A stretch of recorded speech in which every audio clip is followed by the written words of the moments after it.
Well, good afternoon. Welcome to the Verde Exchange panel on community choice, energy, and grid alternatives. And we have a really terrific panel today. And I want all of you to ask questions because we got like an hour and a half to fill, so you have a responsibility. My bio's in here. I will just simply say that I'm generally now known as the former everything. I'm the former mayor of Long Beach, former president of Southern California Edison, former chair of the ISO, and former manager of the 1983 California Little League team that went to the World Series, Bob Foster. So that's a true story, by the way. One of the highlights of my life. We have four panelists. We have Gary Juro, that's how you pronounce that, Gary? Mm-hmm. And he is the Chief Sustainability Officer for the County of Los Angeles. He's had a long career in Los Angeles, working in the public sector. Before his present job, he was with the Climate Action Reserve. He was president of it, and he remains on the board. It's a nonprofit organization headquartered in Los Angeles. And very knowledgeable about this subject and very deeply involved in creating I believe it's 30 cities aggregating in Los Angeles. Yeah, getting there. You're getting there. I know. Cities are hard to do, believe me, I know. We have Mark Bozigian. Did I pronounce that correct, Mark? That is correct. Thank you. Mark is the city manager of Lancaster, and I was formerly on the board of S-Power, which is recently sold. We did a lot of work in your area, Absolutely. Mark, with S-Power. Put a lot of solar panels up out there. And he's been the city manager since 2008, so let's see, it's 10 years, huh? That's like 3 times the normal tenure of a city manager. 30 years in normal Because life. he's so great. You must be doing something right, Mark. That's terrific. And Mark has both public and private sector experience. He's deeply involved in this issue in the Lancaster area, and I think we'll hear a lot of good information from him. Each panelist will make a presentation, by the way, of 10 minutes or less, and then we'll throw it open to interchanges among the panel as well as the audience. We have James Kelly. James Kelly is now retired. He was with Edison International. He's had a 38-year career with Edison. And They liked you too. His last job was the vice president of transmission and distribution at SCE. He also ran Edison's ESI, which is a subsidiary company that operates the largest electrical and mechanical repair facilities in the U.S. So Jim had a great gig. He would, as head of T&D, he would break the stuff, and then as president of ESI, he would fix it. So he's just really terrific. Actually, Jim is sort of not really retired. He does a lot of advising and consulting for any number of clients, and is very involved in several entrepreneurial endeavors that have done very well for him. And he's a very knowledgeable person. I'm glad he's here. And Angelina Galitova, who is now still a member, 3rd term, right, on the Independent System Operator in California, which I formerly chaired. And you were the best chair. What? You were the best chair. I agree with that. But the current chair is here too. It's an easy act to follow, however. Anyway, where is the current chair? Where is he? There's Richard right there. Hey, Dr. Mullen. How are you, Richard? Good to see you. Richard and I have known each other since the beginning of the Energy Commission days, a long, long time. Great to have you. And Angelina has a broad-ranging experience in the renewables area. She serves as an advisor to the U.S. Department of State. She's and also has been on numerous missions around the world in her expert capacity. And she is certainly someone that you'll see who has a wealth of knowledge in this area. So welcome. I think all of you are familiar with the idea of community choice aggregation. But you're going to get a level set from at least one or more of the participants here. We'll start with Gary, and he will give a presentation, and then we can have a few questions after each presentation. We'll try to keep the time moving, and then we'll hopefully at the end we'll have hopefully a heated exchange between you and them. Gary. Okay. Thank you. Good. Well, thank you, Bob, for that, and thank you to David and the team at Verde Exchange. Always a great conference. Always a real honor and pleasure to be part of it. So I was asked as the kind of opening speaker here to just talk about the basics of what community choice aggregation is before we get into the work that each of us is doing. And so I'll start by saying this has been a state law in California now for almost 15 years. And under state law, coming out of the deregulation, the state of California said, well, we opened up the markets and we kind of screwed that up, but opening markets as a concept is still a good idea. How do we do that in a way that actually protects the system? And what they said was, we trust local governments to actually serve as that utility entity to provide power, because local governments are going to look out for the interests of their residents and their businesses. And so under California law, cities and counties have the ability to serve electrical load to their residential and business residents and customers. And how that works in practice is that when a local government declares that it's going to create one of these, it adopts an ordinance notifying the state of California and its incumbent electric utility, in our case Southern California Edison, that we now intend to serve this load. And we go out and procure that power and over time actually start to build power plants. Edison continues to maintain the transmission and delivery system, but then at the end of the line, customers now have a choice. They have a choice between Edison or the CCA. And the idea there is that by introducing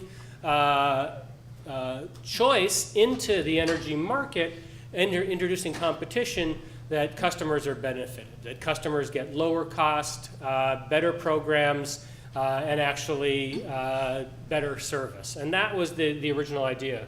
And this is one of the few times, perhaps, that California wasn't the first state to adopt a law like this. And we actually learned from the experience of Illinois and New Jersey and others who do have these laws. And California did something unique, which is when the local government opts into one of these programs, when the local government adopts that ordinance, all of the customer accounts within that jurisdiction are automatically enrolled into the new entity, and they must actually actively opt out if they want to go back to Edison. And that was because California saw in other states that some of these aggregation programs were not actually being effective because customers weren't migrating over to the new load-serving entity. So it's really a hybrid. It's not a municipal utility. It's not a vertically integrated utility in the sense that we manage everything. We really only take over three key functions. We go out and buy power. We're the purchaser of power, and as I said, we may actually soon start generating power.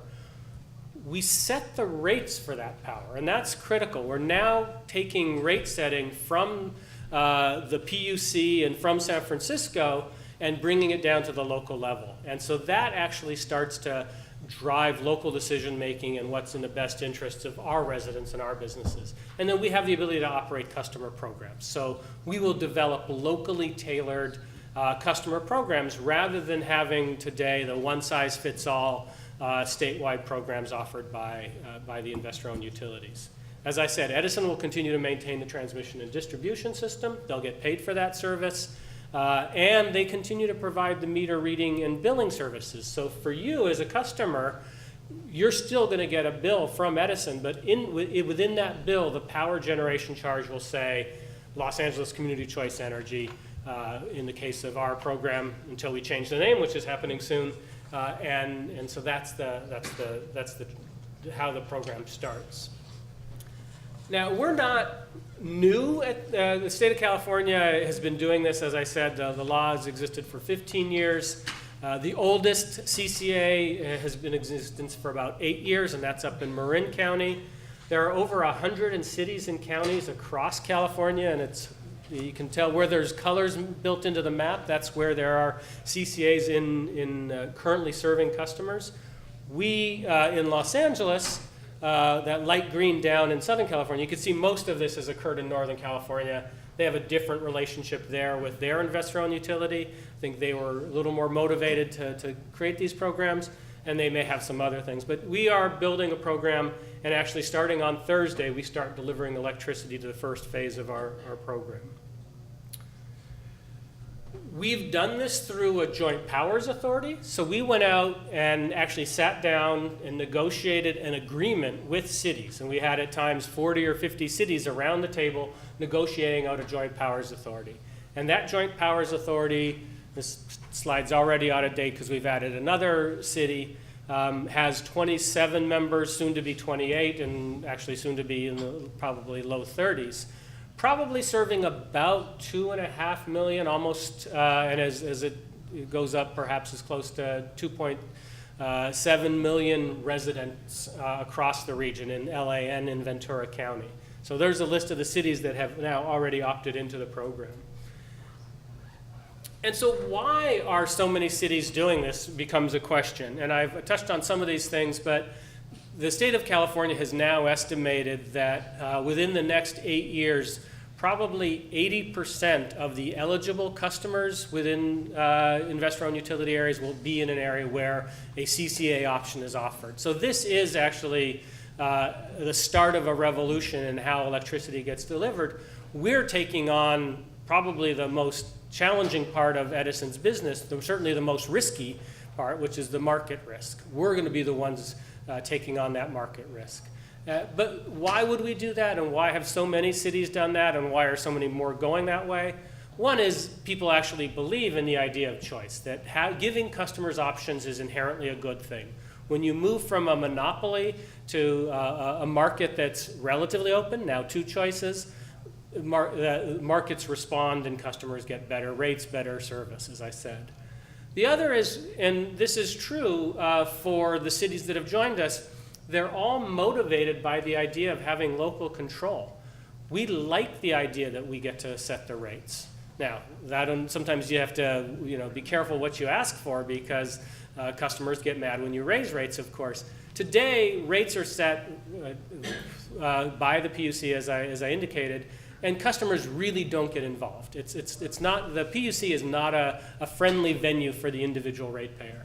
But doing it at a local level, where the meetings are local and it's your local elected official doing that service, really starts to drive the point home that having local control over rate setting, power procurement options, and customer programs is critical. The other key reason is that all of the CCAs to date have actually been able to deliver on the promise of lower rates vis-a-vis their investor-owned utility.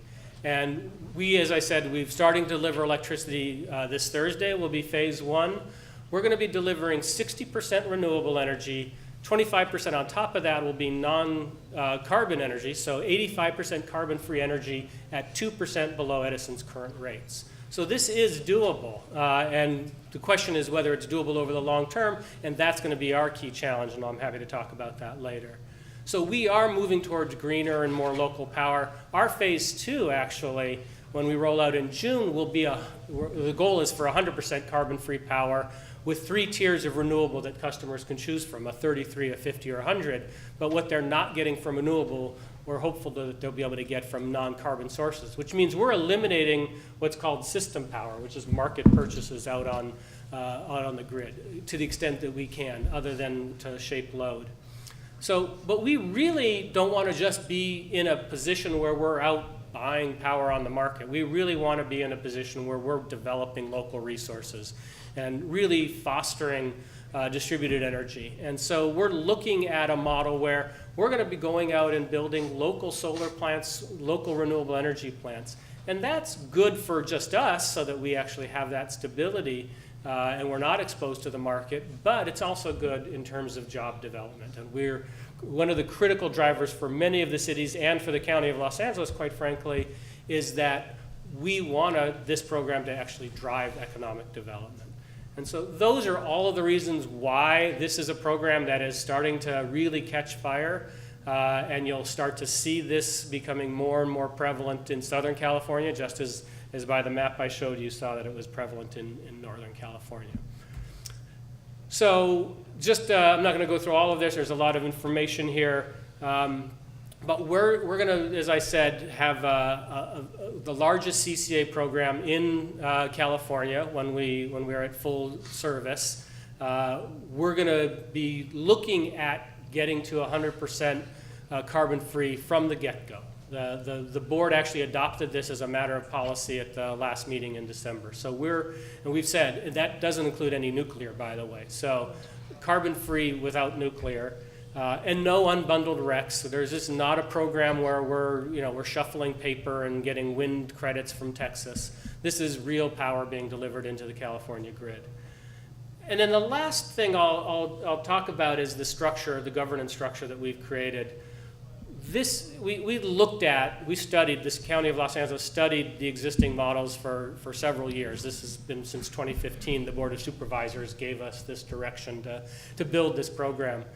And the successful models in Northern California have this joint powers authority approach where it's one member, one vote. And for the County of Los Angeles, that was a big pill to swallow. We have 1.1 million people in the unincorporated area, and we have the same vote as Rolling Hills Estates with 3,500 people. And we had to get over that, quite frankly, and it took a bit of getting over that. But the Board of Supervisors, and any of you who observe politics know the Board of Supervisors today is very different than it was 6 or 7 years ago, said we want to be a regional leader. And to be a regional leader, we need to be collaborative. And to be collaborative, we need to put out an olive branch and a hand to actually show that we're going to seed something. We're going to give something to the cities so that they can be part of our program.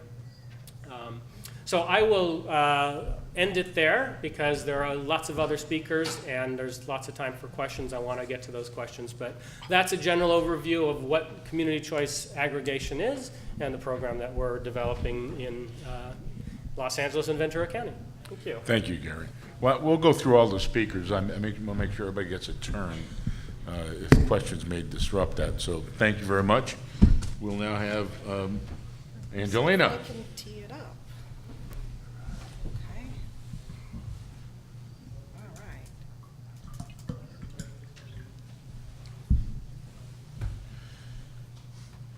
Fantastic, great. Thank you so much for inviting me to be here. Thank you so much, Bob, for chairing It's good to see you. this session and for being chair again. And Richard, you are wonderful. As our current chair at the ISO board, as Bob mentioned, I wear many hats. I am also one of the founders of Renewables 100 Policy Institute. We were founded about 10 years, pushing on 11 years, with a focus on accelerating the transition to 100% renewable energy, not just in the electricity sector, but also transportation and fuels and the building sector, because as we all know, greenhouse gas reductions and moving to a carbon-free economy requires the decarbonization of all the sectors. And having worked in the field on an international level, we kind of found out that deregulation happens in two ways. It happens top-down and it happens bottom-up organically, very much through a grassroots movement. And what we started observing through our mapping system, which maps all of the regions and all of the countries and all of the municipalities worldwide who are transitioning to 100% renewable energy, was that it happens because of public support, because of a public need, because of something the utilities are now doing that customers want and need and feel that they can do better through kind of a CCA-like structure where they take control of the power that they purchase and they have programs that are introduced by their customers that the customers want, be it electric vehicles, be it greener power, be it demand response, and be it with a focus on local development, local jobs, and local economic prosperity. So what we're observing that's happening with CCAs in California is actually part of an organic movement that we're seeing worldwide. So the train has left the station. How do we make sure that we do it right? How do we make sure that, yes, we're going to have mistakes along the way, we're going to have to tweak it, but how do we create a system that is symbiotic and that allows us all to prosper together and move forward to a decarbonized future? Because we're all impacted by factors that influence the electric utility industry. There's the federal election, we all know what that is. We have some gas storage challenges here in California. We have community retail choice. It's a very real option now that customers can opt for, and they're doing it on a massive scale in state. We have regional collaboration. We have fossil plant retirements. Transmission and distribution system interface is increasing as well, and it needs to increase more because as we have more distributed DG on the system, there's a ripple effect on the transmission system, and we need to make sure we're better integrated with visibility across the board. Grid modernization is very important. We've got an existing 50% renewable energy goal, and I'll show what we need in terms of reaching that 50% goal. And then we've got a 100% renewable energy goal that we may be focused on in the near future as well. But that's not all. California as a state has goals on greenhouse gas, on energy efficiency, on electric transportation, and on making sure that we have a zero net energy new building standard. So energy is going to be something that we have to address on the utility scale, on the transmission scale, the distribution scale, and whether it's a CCA or whether it's a utility, we're all grappling with the same issues. The interesting thing about CCAs in California is that even though utilities are focused on meeting the greenhouse gas goals, and they're actually ahead of schedule, and they're going to meet the portfolio standards as well in terms of the 50% and in terms of the 33% and maybe even going to 60 further and beyond, we all need to be cognizant of the fact that this is just the RPS in the electricity sector. So working together with the programs that the CEC has and that the Air Resources has in terms of 40% reduction of greenhouse gases below 1990 levels, the electricity sector has to be decarbonized, but so does the transportation sector. What role will the CCAs play in that? What will the building sector be? What will the demand response programs be? What will the microgrids be? And how are we going to be able to optimize that to reach the goals? We've got a lot of renewables on the grid, like many of the speakers mentioned earlier, about 20,000 megawatts of utility scale renewables. But what's happening behind the meter is even more important. There's over 11,000 new solar roofs coming online every single month in California. That is a huge amount of behind the meter solar that of course has a ripple effect and has an influence on the system that we all operate under.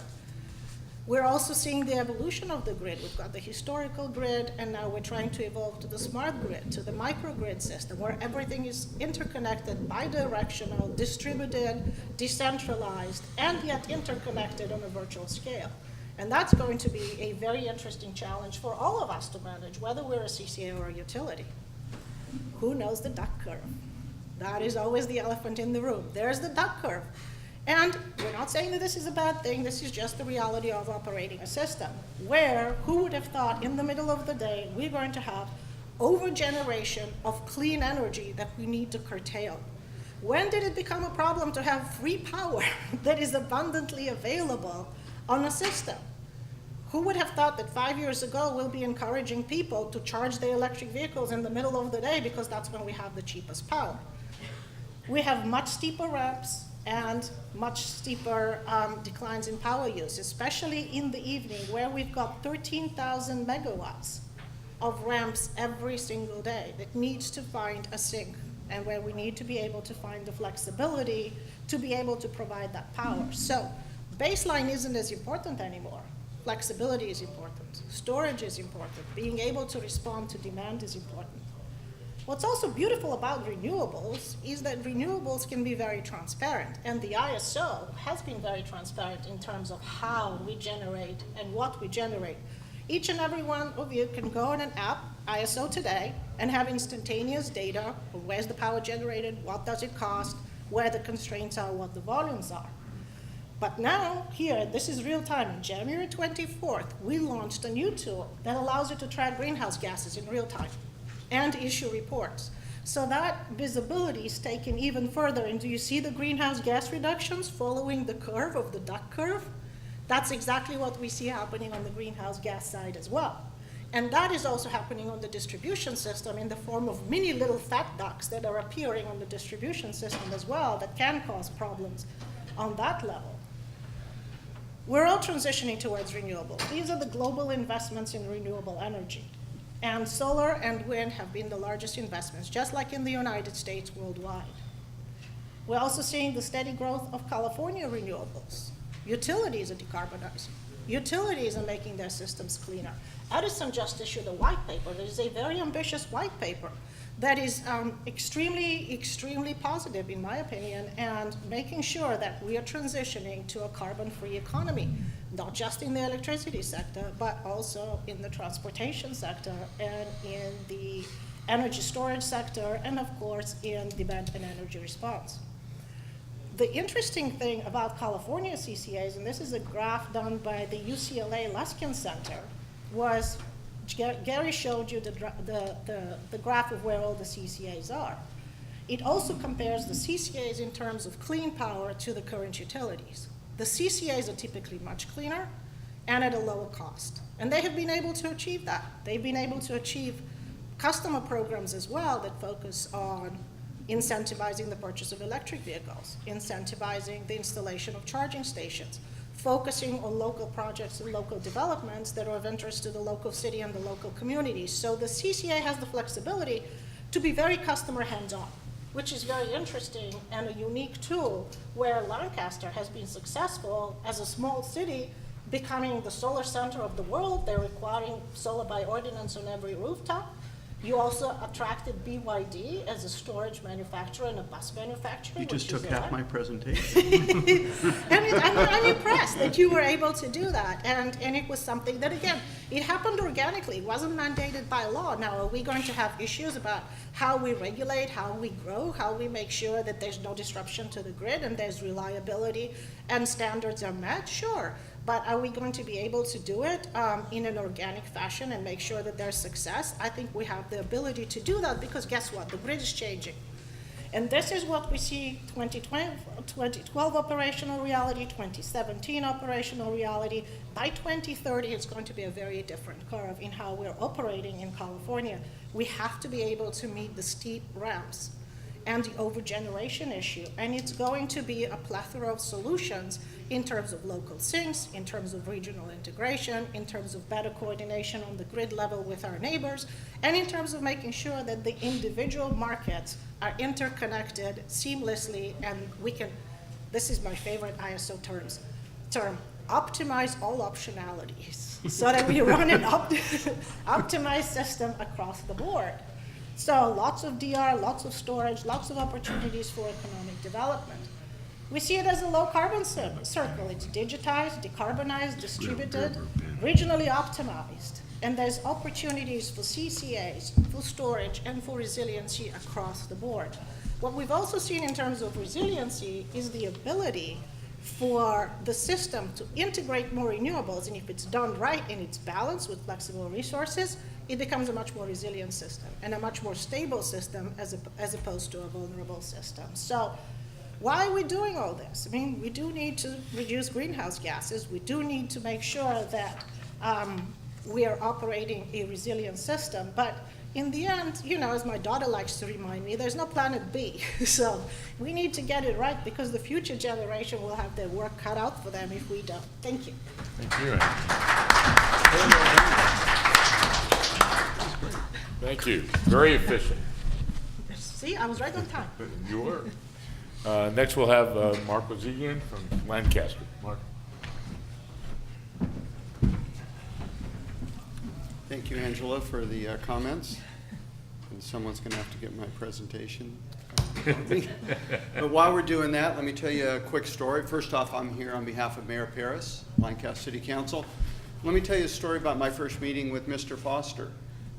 We had just started on our energy journey, and we thought we knew everything. We were going to build a $1 billion, literally, transmission line to open up the entire east side of our city for solar energy. And we met Mr. Foster, myself, our deputy city manager, Jason Cottle, and our Mayor Paris. We went in, and after about 5 minutes, Mr. Foster very forcefully, professionally, told us what a cockamamie idea it was. He was right, we didn't pursue it, thank God. But I'm sure as I was walking away that day, he thought, city manager today, barista tomorrow. No offense to baristas out there, but yet I'm still here.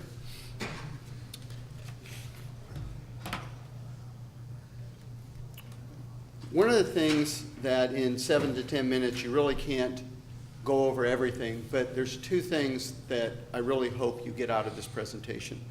by far the most important is that if you're a CCA or any CCA that just buys and sells power has failed, because you have not taken advantage of all of the opportunities available to you as a CCA, the local control and the ability to supercharge your economy and your workforce. And I believe that's under the leadership of Mayor Parris and our council. I believe that's what we've done.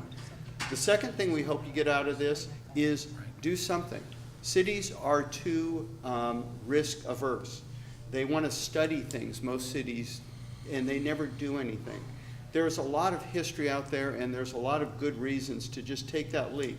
Look at the risk of something. If you can live with it, if it's not going to bankrupt you, if it's not going to hurt people, take those risks. And that's how you learn. That's how you get better. You have a lot of challenges along the way. We had some spectacular failures along the way. None of them are in this presentation, by the way. We keep those. The ones we can talk about here are the ones that we did live through without much. We had a great idea. We went out whole hog and signed power purchase agreements for solar left and right. Now we still have those power purchase agreements, and we're paying 3 times as much as we can get on the market today. But we had to do that. We talked about our underground plan that thankfully Mr. Foster talked us out of. We thought we were paying too much to Edison, and this is not a Edison us versus them, for streetlights. We thought all we had to do was go inform Edison that we thought we were paying too much, and they'd reduce our rates for us. You can imagine how that happened as well too. But what we always knew is we wanted to take advantage of our energy future. That's what we were going for. And through that goal and through the leadership of our council, and it took leadership because we were the first city in the state of California to be a standalone municipal CCA.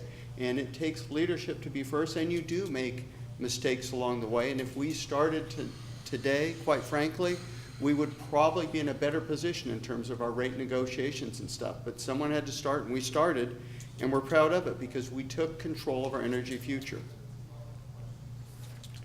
But we didn't stop there. What do we do with the fact that we now have flexibility? First thing we did is we were the first city to buy all of our streetlights from Southern California Edison. We just completed a transition to LED last November. We're saving thousands of dollars in maintenance, and we're saving $250,000 annually in electric costs.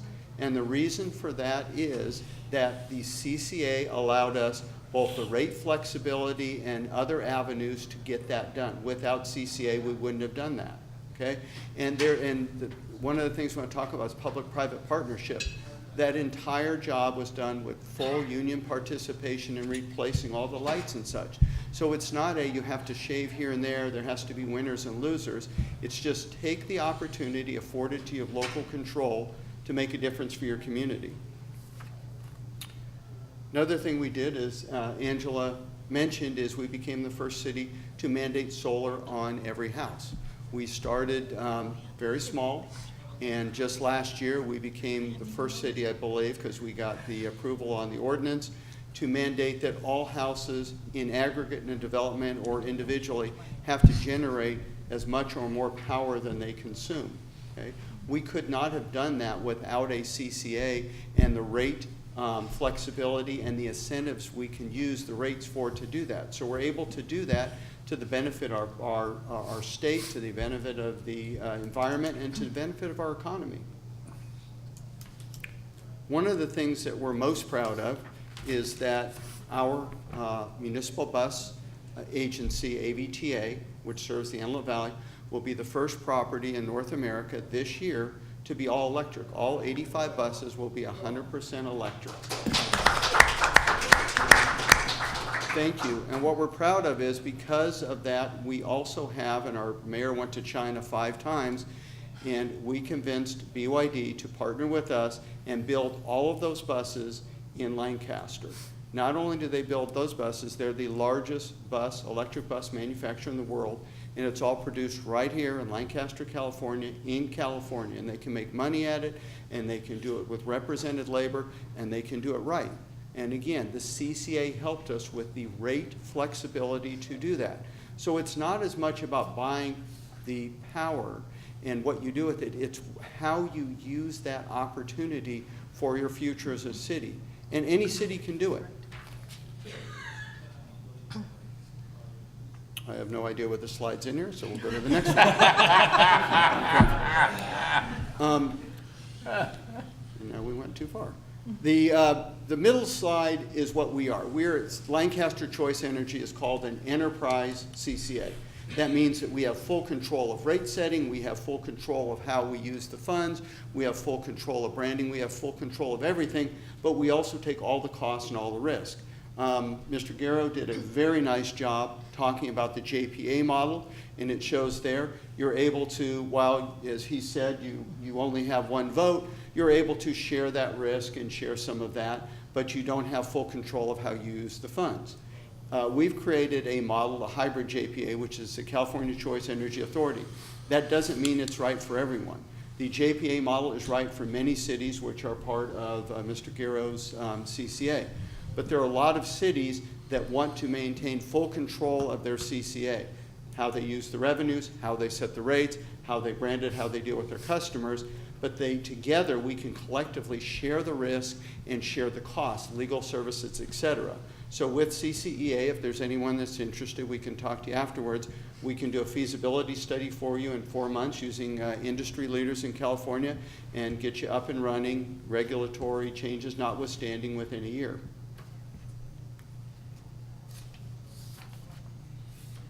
Some of the things we're currently doing because we have a CCA are we're looking at DER, we're looking at battery storage, we're looking at smart communities, we're looking at smart devices. We're looking at what is that next step. Now that we own our streetlights, remember, streetlights are an asset. You now have a portal to every neighborhood and every business park and every structure in your community. How do you use those? How do you monetize that, and how do you provide benefit? With CCA, we're going to be able to do that. One of the projects that we're particularly proud of, and for the CEC, I'm sorry, they got the number wrong. It was $1.5 million. You have not given us $5 million yet, although we are in the queue right now for $5.1 million. So if you want to do that, that's cool. What we're working on now is we're finishing planning. We got a planning grant from the CEC of $1.5 million. What we're doing with that is we're designing a real net zero community, meaning that it's going to be 75 to 78 homes that are going to have battery storage, all manner of demonstration projects. But the exciting part about that is these are real homes that are going to have real people living and buying them. This is going to be a real demonstration project partnering with real developers, and it's replicatable. If it works here, which it will, it's something that can be done over and over again throughout the state. And that's really what we're talking about. Finally, we need to at least talk about the elephant in the living room. We titled this Grid Independence. We could have said Grid Alternatives, which sounds nicer. We could have said Grid Defection, which sounds really menacing. But the whole point is we need to all work together. We need to realize that we have similar goals, and that everyone, whether it's an IOU or cities, regulatory agencies, we're all stakeholders. And instead of talking about winners and losers, we need to identify those shared values, those opportunities where we can add value, because there is plenty of opportunity in this industry and in this field to truly change the world if we just work together as Californians, and we all have that as a similar goal. Thank you very much.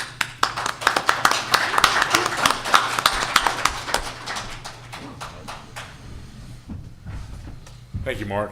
Great job. And finally, we have Jim Kelly. You heard a lot of description of CCAs and the marvelous promise that they hold. Jim has some real questions. As one of the things you'll hear from him, I know, is there are a lot of regulatory proceedings going on right now to try to make sure that existing customers are indifferent, and that some of the reported cross subsidies, anyway, are examined and eliminated if there are any. And I think Jim is well suited to deal with those. You want to come over here? No, I'm going to. Nobody puts baby in the corner. I'm going to sit over here if it's okay with you. I think I sent you in the corner several times. You have. You have. All right, Jim Kelly. Yeah, you know, I think this is when we think about CCAs, we're sometimes overwhelmed or overcome was sort of the excitement of a local approach, because we love local approaches, right? We love to have our own fire department. Even if we could buy county services cheaper, we love having our own because we know them, they work the way we want them to work. We like the local nature of it. The 4th of July picnic where they go down the street with their fire trucks, right? We all love that. And we have the classic conundrum that any of you who've been in big corporations have faced, where the boss brings in the consultants, right? It's McKinsey, it's Bain, it's BCG, it's Deloitte, it's Accenture. They all look the same after a while. And they come in and they tell you one of two things. They say you need to centralize for economies of scale. Or they say you need to decentralize for agility, flexibility, and responsiveness to your customers. And then 10 years later, they come in and tell you the opposite of what they told you, right? And you do that thing. I think there is little doubt that one of the advantages of a CCA structure is that local governments can have control and they can personalize for the customers that are around them. And that is certainly something we all like. But when we think, we have to also think about sort of the math and the physics.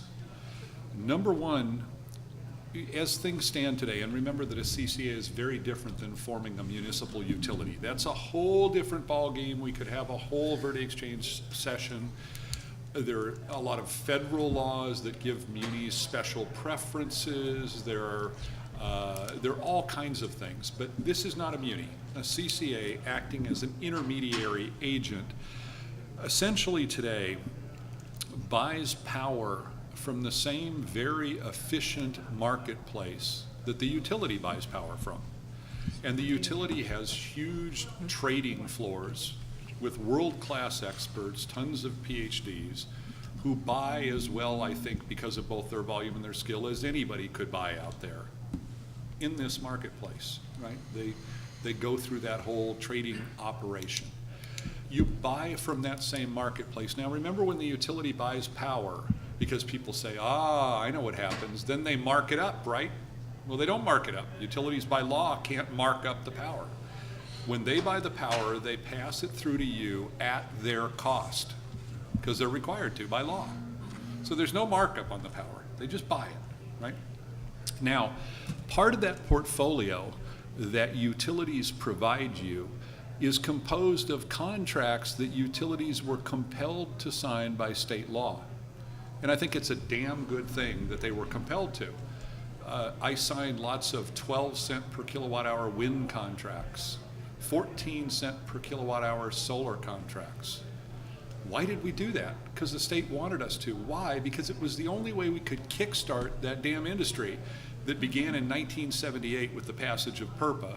I sat in 1981 with the PUC one long summer formulating the standard offer contracts that we were required to offer at those high prices, some of them 30 years in duration, right? And there were many, many successive iterations of that, where the state policy was we had to provide a market to buy the solar and wind, or we'd never get solar and wind. And it worked. One reason CCAs can buy cheap solar and wind is because we formed that marketplace. But by God, there was an obligation that came with that, which said we would pay those people what we contracted to pay them, even if today it looks high, because that's how we started that marketplace, right? So the first thing, in fairness, is that no one, CCA or anybody else, should be able to escape the obligation that we all agreed to incur to build this market. Those contracts are rolling off year by year.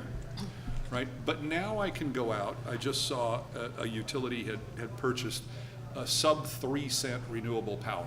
Shocking, right? It's wonderful too. But the fact that I can go out and buy 3 cent power should not relieve anyone of their obligation to pay the costs of building this marketplace so we all could have it. The other thing is that the utility grid was designed to provide a lot of characteristics that are essential to the operation, the reliable and safe operation of your lights, your appliances, your computers, your internet, your refrigeration.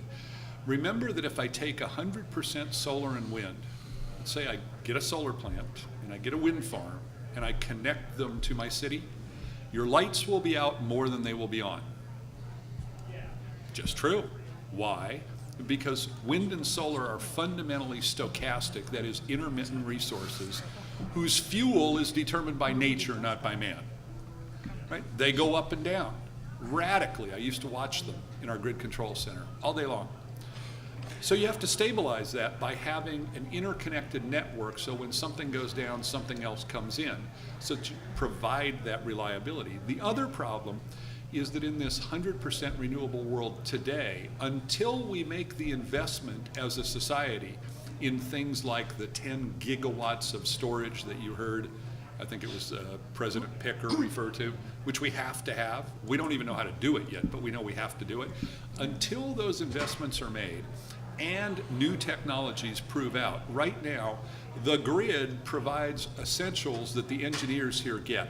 It provides voltage and frequency regulation so that your stuff works and it doesn't blow up, right? We've got to keep you in a very narrow band of voltage and frequency 24/7. And it provides something called VAR support. Basically, it puts the pressure in the lines, because if you don't have VAR support, the electricity won't flow from the plant to your house. People think that happens, sort of magically. It doesn't. It actually has to be pushed by using volt-amperes reactive. Where does the volt-amperes reactive come from? From the utility grid, right? How about black start capability? Plant goes down, you can't restart it if you don't have a source that can actually start that plant, called black start capability. It comes from the grid. Inertia, the ability to ride through abnormalities in the system, measured by engineers in megawatt seconds. Inertia, for the most part, doesn't come from solar, and it can only come in a limited synthetic way from wind. It comes from the grid. So investments have been made in devices and machinery, some green, some not, frankly, that keep the power flowing reliably to you within voltage and frequency regulation limits, which are set by the state and the federal government, 24/7. Right? That investment was all made in good faith to serve customers. And if you want to supply your own power, everyone who does ought to have to pay their fair share of all of those. And that's the subject of a lot of litigation. Right? So if the way you're cheaper by being a CCA is by welching on your obligation, shame on you. It's not right. Finally, if you think about the safety net provision of this, what about the CCA that ends up charging a lot more? It's happened already in the US, right? Or the CCA that, because your government your local government, let's say in your particular city, sucks, right? You got a bunch of crooks and the thing falls apart. Does your power go out? Do your lights go off? Who's got the safety net? The utility. They have to take you back, right? So they've had to make the investment for you, and they have to be willing and able to take you all back on a non-discriminatory way as a safety net for that CCA. And that costs money as well, to have the infrastructure available to do it. Rightfully, justly, those who leave ought to have to pay their fair share of that too. And all of those costs are being hotly debated. Finally, when you're a utility customer, if you look closely at that damn complex bill, you'll find out that you're paying a bunch of surcharges and fees that were set by the state, I think meritorious, really good stuff, to fund R&D, to fund low-income programs, to fund energy efficiency. All of those fees should be paid by everyone who uses electricity in the state of California. No one should be able to circumvent those. So if you stack this up and you say, we're going to buy from the same highly efficient market, we're going to pay our fair share of all the past obligations, we're going to pay our fair share of all the fees and taxes and surcharges that are imposed, we're going to pay our fair share of the safety net the utility provides, we're going to pay our fair share of the physics characteristics, the VARs, the inertia that are provided in the grid. We're going to pay all of those charges. Now what do I have? Well, I have the same costs, an intermediary that has its own costs, have its own board and its own logo and its own marketing and its own cool stuff, which may well be worthwhile to you in your city. And then I have a customer. So in the long run, under that model, you can't be cheaper for very long. You can't be, right? It's a zero-sum game and you can move the shells, but eventually somebody's got to find the P. you're going to end up in the same boat on cost, right? And you're still going to rely on the utility's historic platform, which you should be paying for, as your safety net and as the electromotive force that keeps the whole grid working for you. So my plea here is not against CCAs. It's to say, let's be fair, let's be reasonable, let's honor the obligations that we all as a people undertook to make this grid green. Don't welch, don't run from it. If you want local control because you can do a better job with your customers, God bless you. But recognize it won't be cheaper in the long run, and it may cost more, and that may be okay. Now, you can do fancy games with rate design so that you benefit one group of customers or the other. Is that what the utility does? They play games to benefit one group or the other? No. The Public Utilities Commission, and you met several of the commissioners at this conference, have a fiduciary responsibility to look at that rate design and try to make it fair. Baseline, low-income programs, surcharges for high consumption, electric vehicle, time of use rates, highly complex stuff. And you have a big organization, 1,100 people in San Francisco on Van Ness, and part of their charge is to make sure that rate design is done fairly for all Californians, right? We're in this together, and I certainly agree with the notion of cooperation, but we need to go in with our eyes open, we need to make it fair, we need to make it just. And then, if we've done all that, and we say CCA's best because damn we like the fire truck on the 4th of July that's got our city's name on it, then go for it and do it. I'll stop there. Thank you. Appreciate it. I heard a couple of things here. I just want to, before we throw up the questions, I heard Gary talk a lot about choice, and I went through that during the deregulation period, and I just want to ask an overall question to him, if he can answer at any time. You know, would your CCA be open to having even more choice of other retail providers eventually? How would that work? If choice is the goal, why not have more of it? I also heard him say that he's taken over the toughest part of the utility business. I think that's true. It's the most risky part. He's very honest about that. I serve on a board of a utility in Canada that got away from the procurement generation business, and it just does wires. It's a wires and water company. It didn't want its profile. It's owned by the city of Edmonton.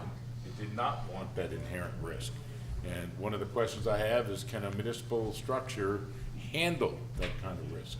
For Jim, I think you quite rightly pointed out, there's a lot of reasons why people want to do this that obviously we're not being satisfied by utilities. That, you know, the desire to be, more green, more renewables, less carbon, to keep it local, to be more in touch. I think those are legitimate goals, and you have proceedings now at the Public Utilities Commission, which are going to deal with these issues of having what the costs are, what costs have to be honored, what are we going to use as a model in terms of being able to calculate those costs, and that's going to be a very litigious process. And as you can probably tell by some of the tension, it's going to make an enormous difference to one side or the other. You have Lancaster, who's done this on a large scale, and by the way, Long Beach buys some of those buses as well. Yeah, you do. I've met the BYD folks many times, and our city has, my former city anyway, has the same desires, and those are sometimes not met by the incumbent utility. But you got two tensions here. Obviously one is cost, and how do you calculate that? And how do you keep existing customers indifferent? And how do you honor the cost that utilities entered into either by compulsion or to serve customers? And you have the desire to do this locally and to do it cleaner. And so with that, does any panelist want to ask another panelist a question before we start? Any panelists want to throw one of the panelists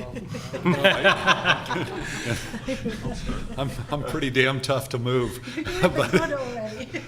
But, I think one of the important things that we do at VertXchange is all of us believe in many of the things that are happening in California in terms of greening the grid, greening our businesses, greening our homes, doing things that are more environmentally responsible.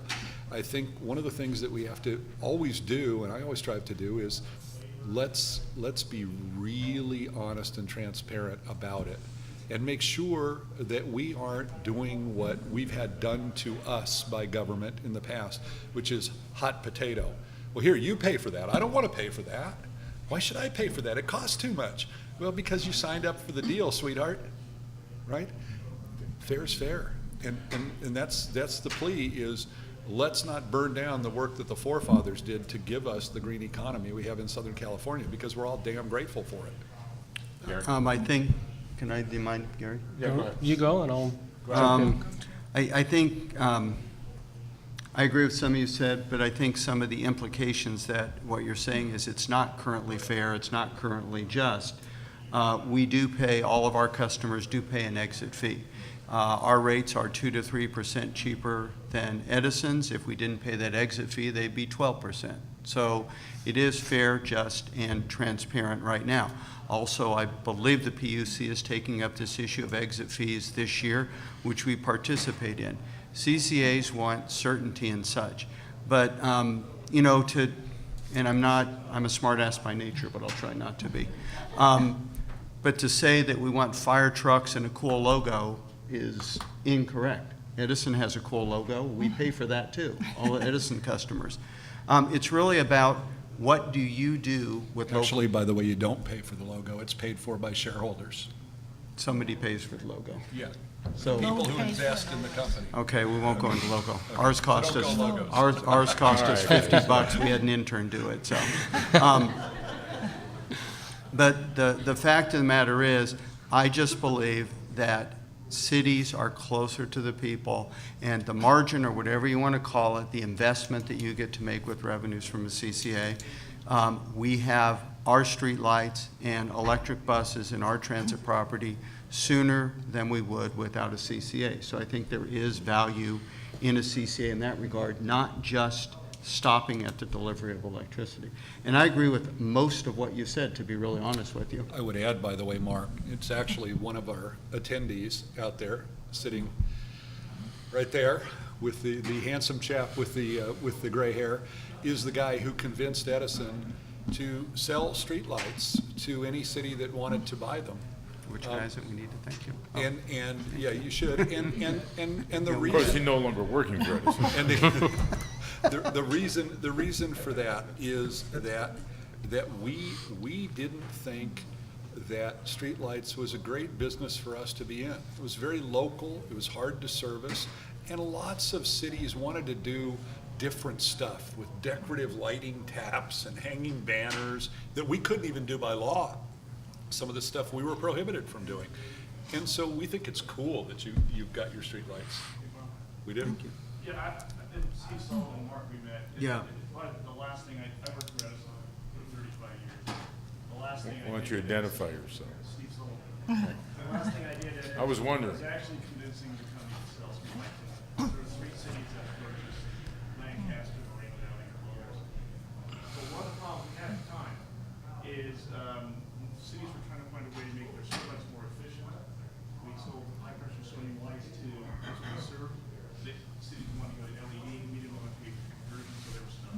So they couldn't get the service, and I'm not advocating for or against CCAs, I'm just giving a little history on this topic, is that the cities wanted a service that the utilities weren't willing to give. And so we essentially said, why don't we let them own the lights, which is what you wanted. And we also knew if you own the lights, there's a lot more things you can do with the light standards that the utilities were set up to do. So there is a lot of things that you guys benefit from. Lancaster customers. But then you stop selling them once people realize the value of the pole. After I left the company, You're no longer the Good answer. See? Very good. Yeah, I didn't hear, sit down. Sit down. Sit down. I didn't hear, and I didn't hear Jim arguing with this. I don't think anyone on this panel would say that you shouldn't honor the costs that were required or entered into legitimately on behalf of customers. That, however, the issue is how you're going to calculate that. Yes. And we all know it's going to be the devil's in the usual details, but I think the principle that you pay for things that were required either to jumpstart the market or to serve customers or for public purposes or to help poor people, whatever the hell it is, that those things have to be honored by whoever provides this. I do think there are other issues beyond that. I think this is a risky business. I've been in this business 40 years. And it's interesting to me that if you ask the utilities, all three of them, the electric utilities honestly, if they'd like to give up procurement, they would say yes. And yet municipals want to get into it. And I'm not saying that's a bad idea. I would be cautious about doing it. The credit requirements, the volatility of the market, all those things are all there.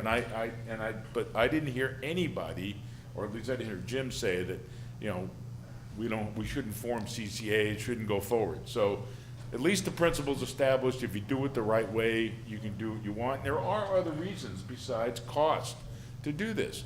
I mean, if a community wants to try to go 100% renewable, even though it's physically not the case, but they will have to get backup from the grid, I think that they should be allowed to at least entertain that as long as the impacts on the grid are compensated for.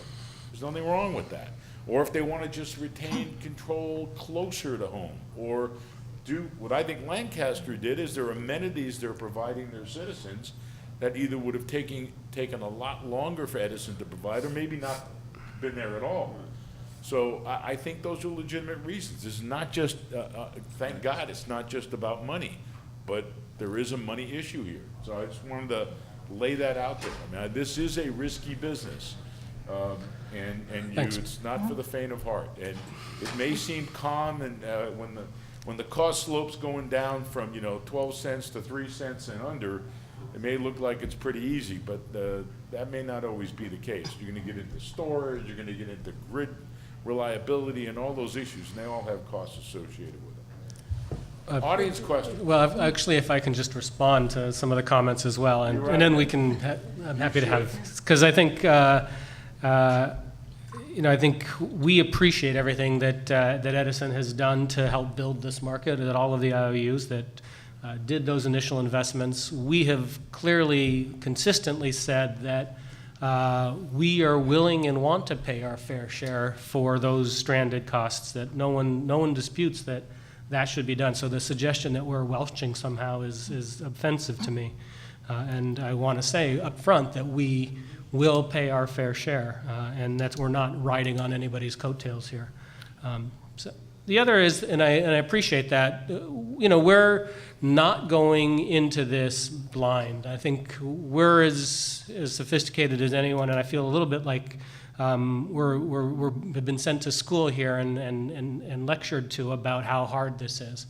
We know what we're getting into, and municipal agencies are not rubes. If they were, then there wouldn't be municipal utilities that provide reliable, lower cost power than IOUs consistently across the state of California. So municipal entities are capable and have delivered and can deliver, and I think we understand the risks and we're willing to take on those risks. And I think that it's important that we have that level of local control, because the world is changing, and I understand that sometimes when the world changes, people want to see the old ways continue as long as possible, because that's what they're familiar with. But we know that distributed energy is coming. There's no one that's going to dispute that. That renewables are coming in a big way. No one's going to dispute that. They've crossed the cost curve at this point.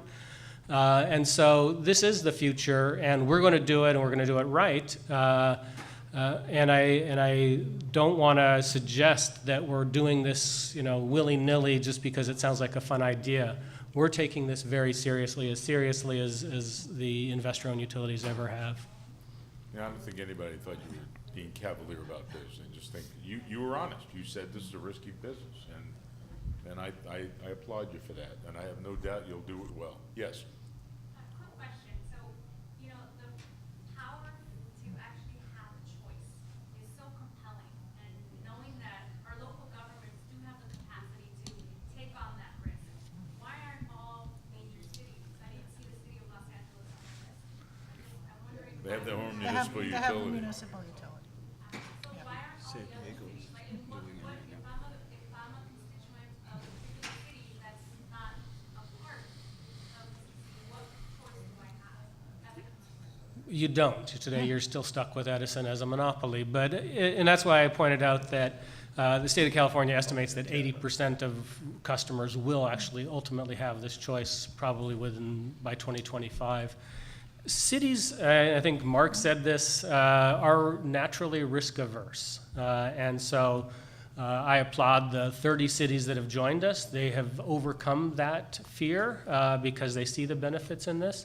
But that leaves another 50 cities in the county of Los Angeles that are still on the sidelines, some of whom have very clearly said, you know what, good luck with that. Come see us in 2 years, let us know how it's going.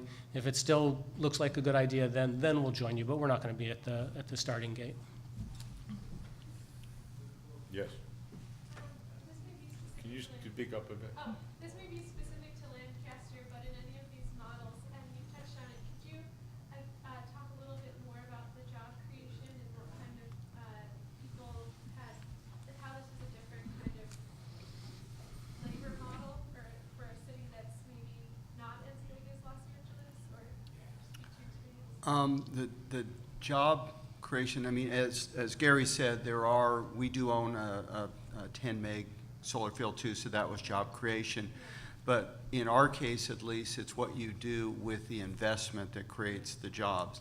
And being able, as an example, and Mr. Kelly's right, you do as a city can more tailor your rates, for example. If you want to get a particular industry in, you can tailor a rate that says if you're going to create 200 manufacturing jobs, you're going to get energy for 50% for the first year or whatever.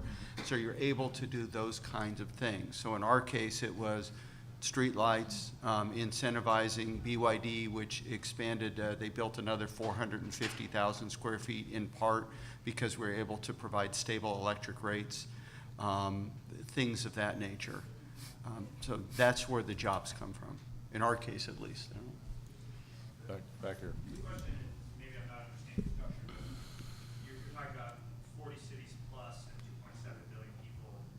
Is it in essence just going to become another huge utility? How are you actually maintaining the local control of the city of Santa Monica versus, a city 80 miles away when you're just creating another huge thing? The local control comes in the board that's created, and this was an interesting conversation we had when we were negotiating the Joint Powers Authority agreement with all of those cities. And the question we posed to the cities was, do you think maybe we should have geographic or regional representation on the board to keep the board small and manageable?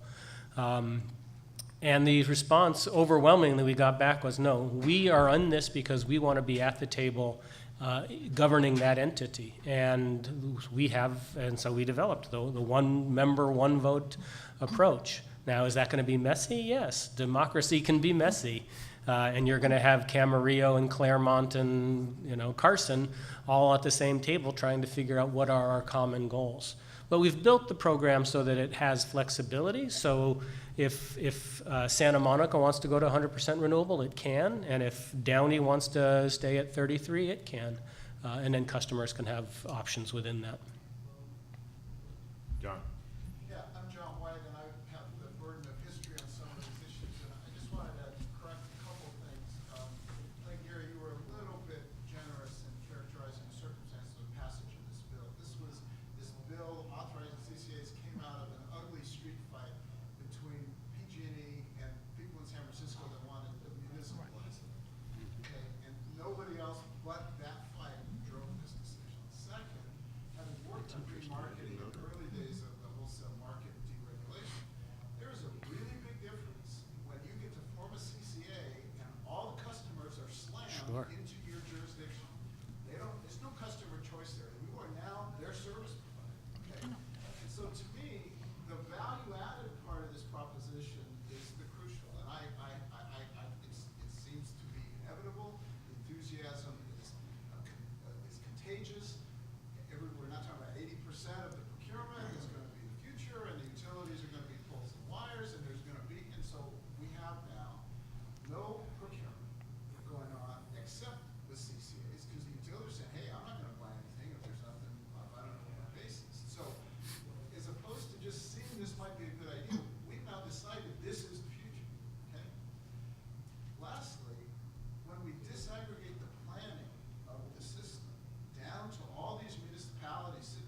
Sure, I appreciate that, John, and I appreciate the history as well. I know you've been in these battles for a long time.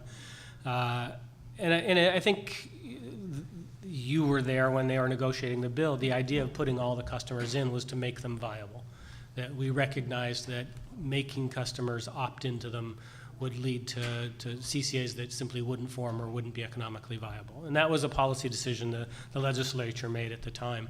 But that's not to say that those customers don't have choice. In fact, they get 4 legally required notices that says you can opt out at any time, call this number, go to this website, return this postcard. And then once the program's running, they continue to have that option to leave and go back to Edison if they like. So there is a choice there.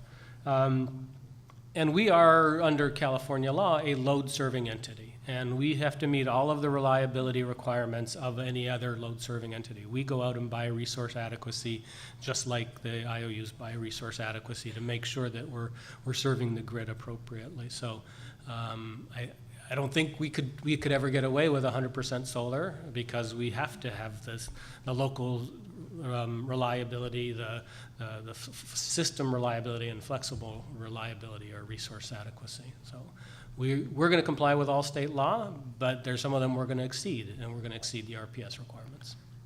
And also from a historic perspective as well, some of us have been in this industry long enough to know that when renewables were initially required, even the 10% was a big challenge. And our friends in all of the utilities, when we pushed to 10%, to 20%, to 30%, was like, oh no, we're going to have grid disruptions. We're going to have huge costs. We're going to have massive failures. This is not going to succeed. It took innovation and it took technology developing to get us to the point of now grid operators across all continents are basically saying and learning from each other, 30%, nothing. 50%, sure we can achieve it. 60% or higher, yeah, we've got to think about regional integration. The grid is important as a backbone and storage. And if we push to 80 and 90%, we need innovation. We need other technologies, and we need to synchronize across the board to be able to do it. It takes being able to play with the big boys, where solar and wind and all of the renewables now have to provide grid services. But guess what? They've evolved. They've all been able to do that. You have the first solar plant together with NREL and together with the grid operators saying that, hey, the inverters and the technology now can meet the grid response needs better than any kind of other fossil fuel flexibility that's being provided on the grid, sometimes beating even hydro. So technological innovation also drives this. And this customer choice comes from the customer wanting to have more control over the power that's generated, because guess what? You can now generate it on your own with your rooftop. That power can drive your car. That car can power the system. Demand energy response in microgrids all of a sudden through an app. My home becomes an asset. My car becomes an asset. I have options that I never had before, which push innovation. So CCAs being able to embrace innovation, being able to focus locally, being able to drive economic development and jobs in the right areas is also a benefit, I think, that is evolving as a result of renewables, of the grid, of a more global movement towards having a cleaner energy future that seems to work.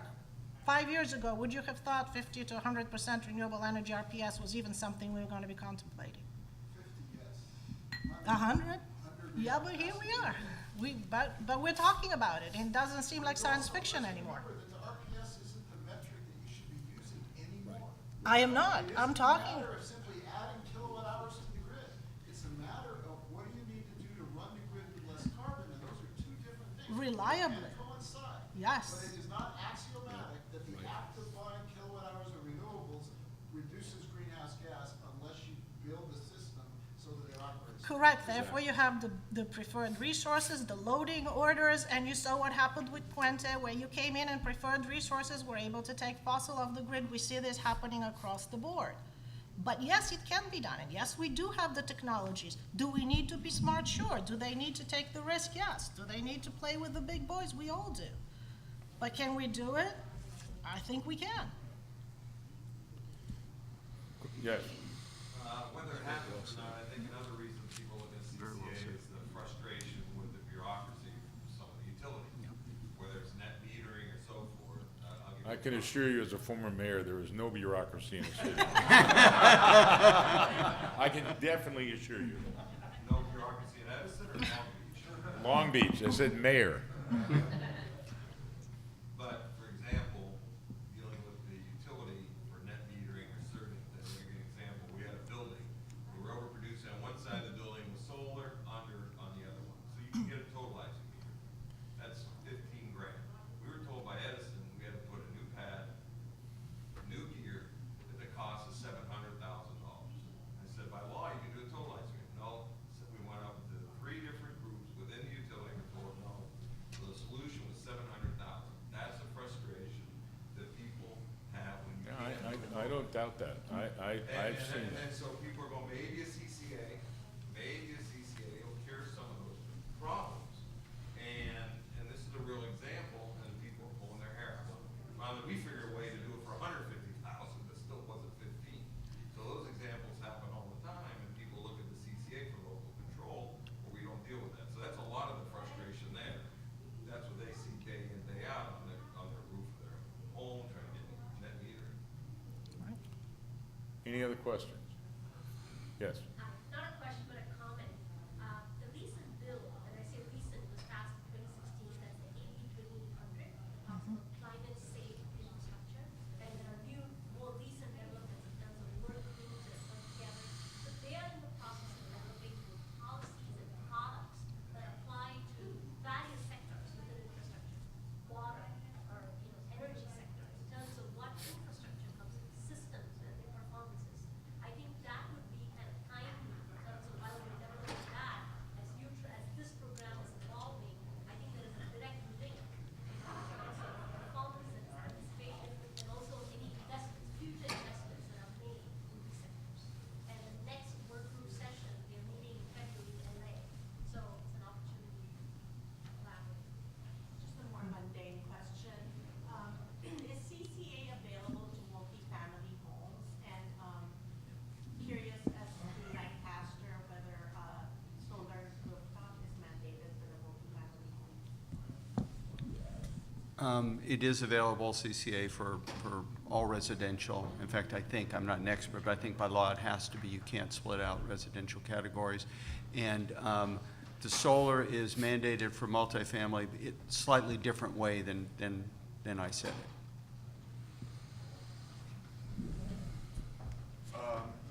To date, the only success for CCA in Southern California is Lancaster. Everything else is Northern California. Jim, what are the differences between generation and transmission in Northern California versus Southern California? Yeah. Just to correct it, Pico Rivera also launched a CCA. Yeah, I mean, what are the differences between, in sort of the grid operations between Northern and Southern California? Generation and transmission. Yeah, yeah. I mean, they have a entirely different sort of structure in terms of their transmission system. They also, their generation portfolio has historically been quite different, and it's evolving. I think one of the things you see, especially if you were at the regionalization panel, is that we'll start to see a more conformity across the utility grid platforms in the Western U.S., ultimately with regionalization. But remember, one thing that is sort of interesting is that we balkanized the grid in the U.S., not like Europe, where I used to say people were amazed. The governor was amazed because he said, well, you guys need to have, when there's disasters, transformer sharing between you and PG&E. I said, we can't share transformers. They're entirely different. We can't use theirs, they can't. There are some exceptions, but we couldn't share, right? This is the way the grid grew organically, state by state, or even by parts of state. And you're going to see some of that change, but very different operationally in the north and the south.